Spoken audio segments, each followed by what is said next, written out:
Bobby towards the Frightbox recording here to show you how you can use distortion, not tape saturation, distortion to fatten up your drum sound. Okay, so without any further ado, I'm gonna get right to it. I'm gonna play the audio sample, and then after the audio sample plays through, I'm gonna dissect piece by piece exactly how I achieved this fat drum sound using distortion. Let's check it out.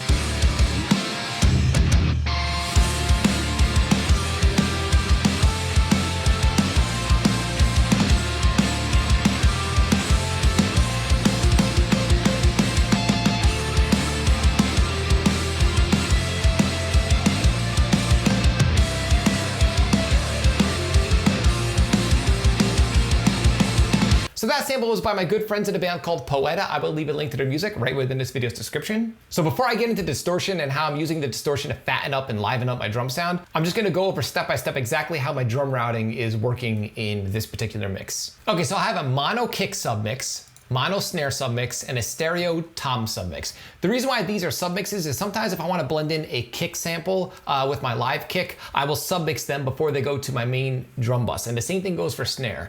Toms, I never sample replace, but I like to submix them in case I want to just do some general EQing on all of my tom tracks. So that's why I have a tom submix. My overheads and my cymbals are going to a different submix, which I'm going to get to in a second. But these three submixes are being fed to a submix called drums. So my kick, snare, and toms are all being fed to a submix called drums. I then have an exact duplicate of that submix called drums parallel, where I have some parallel compression happening. And finally from there, my drums and my drums parallel submixes are being routed to a submix called drums sub, which is a combination of the two. I do not send my cymbals to any of these previous submixes because I do not want to overcompress my cymbals. I do not like to overcompress my cymbals. I prefer my cymbals sounding nice and open because I find that when I overcompress cymbals, it really makes the hi-hat super obnoxious, and I just don't like the sound of overcompressed cymbals. So the cymbal submix lives on its own. And from there, I have my room tracks. In this case, I have a room left, room middle, and a room right, and they are not being heavily processed at all. They're just being sent directly to my master fader. If you've ever watched any of my other drum videos, you may have noticed that I'm a fan of using tape saturation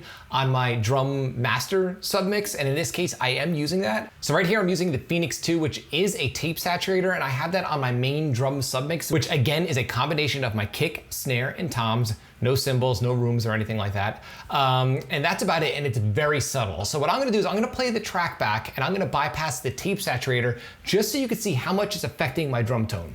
Let's check it out.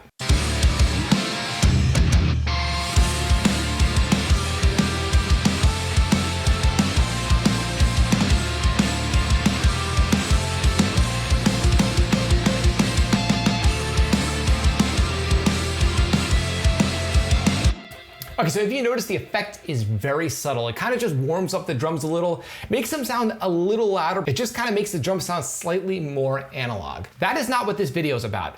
This video is about using obnoxious, ugly distortion to really liven up your entire drum sound. Now, when I say distortion, I don't mean tape saturation. I mean straight up distortion, noticeable distortion. So if you look here, I have an auxiliary track called Drum Distortion. Now on this auxiliary track, I just have a simple stock Pro Tools distortion plugin. I am not picky. I will use any distortion plugin under the sun. Sometimes I'll even use an amp sim. It just depends on what mood I'm in that day. In this case, it's just a simple distortion plugin that comes with Pro Tools that just adds harmonics. Pretty much all DAWs come with a stock distortion plugin similar to this. Do not get hung up on the exact plugin. Just find one that sounds cool and dirty and gnarly and just give it a shot. So this distortion is sitting on my auxiliary track. I do not have it on any of my submixes directly. I also want to quickly mention that I also have a little bit of EQ happening. It looks like I'm just boosting a little bit of 1K, and I'm cutting a little bit of 4K just to shape the sound of the distortion. I guess in this case, I just wanted a little more mid-range honk and a little less splashiness in the actual distortion that I'm adding to the rest of my drum sound. Now in this case, the reason why I'm using a send for my distortion is I want to send my different drum elements to the distortion at different levels. Okay, so if you look here, I have a send on my main drum submix, and it's set to about 0 dB.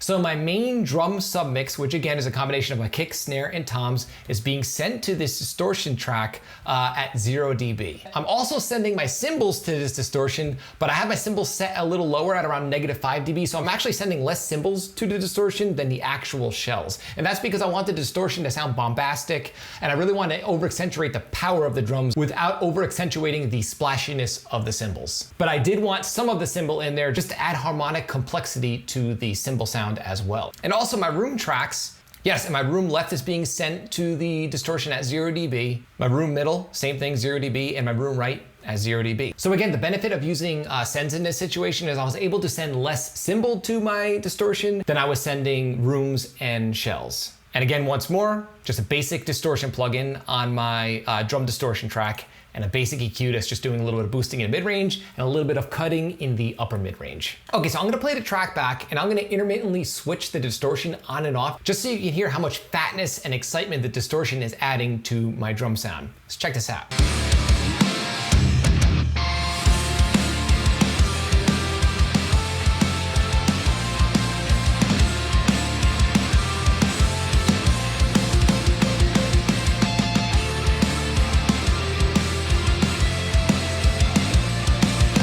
So if you notice, when I bypassed the drum distortion, all of a sudden my drums just got way smaller and just way more flat sounding. And that's because the distortion is just really exciting the drum sound. It's adding a lot of rich harmonic excitement. And I'm not using a fancy, expensive plugin. I'm using just a stock Pro Tools distortion plugin. Pretty much any distortion plugin will work. Now, the reason why I'm saying tape saturation plugins won't work that great in this situation is because they generally distort as a tape machine would, which is in a way more subtle manner. This particular plugin could just get super distorted, almost like a guitar amp. So I'm gonna play the track back again, and I'm gonna really boost the distortion just so you could clearly hear just how distorted this distortion track actually is. Let's check it out.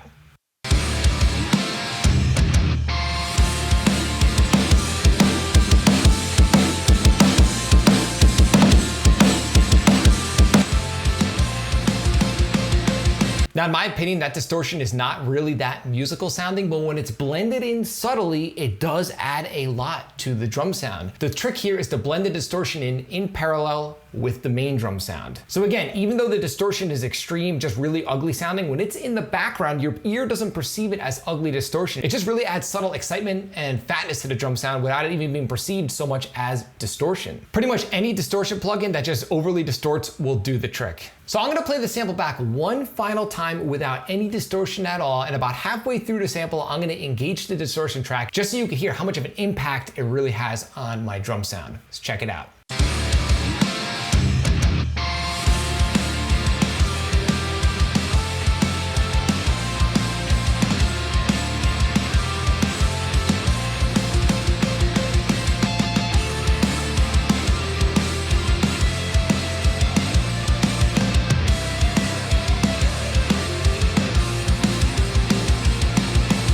So here we have yet another example how much you can accomplish with very, very simple tools. These days, you do not need fancy, expensive plugins. All you really need is a handful of basic plugins that you know very well, and you can create amazing sounding productions right within your home studio. If you found this video helpful, like, comment, subscribe, and share. And do not forget to click the little bell icon in order to be notified every time I upload one of my weekly videos on all things metal and rock production. You can both like and follow me on Facebook and Instagram. Links are in the description below. And don't forget to download my free quick EQ guide that contains all my EQ settings that I always return to when I start a mix. There is a link below right within this video's description. Till next time, happy mixing.